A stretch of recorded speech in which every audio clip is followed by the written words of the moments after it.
I think of it just when I'm about to leave the room. But this thing here, you know what? Next time I stay here, if I do, I just put a towel over it and let them take it away, and I'll put another one on it. The furniture at the Roadhouse Casino Hotel, the hotel room, is beat up. But the plus side is it has a nice hot tub, and all the rooms have hot tubs. Now you can't beat this. $49 for a room with a hot tub. I pay a lot more than that, triple any other casino, for a room with a hot tub.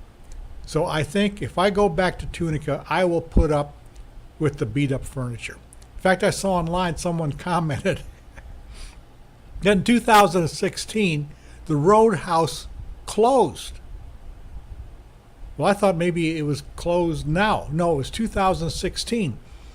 So obviously they closed in 2016 not to renovate the property, but to go in and rip up the furniture and beat the place up for the next round of guests.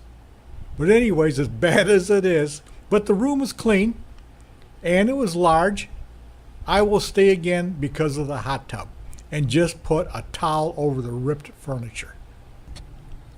The other negative is all the rooms have a terrible view. But for $49 on that hot tub, I'll put up with that too and just close the curtain.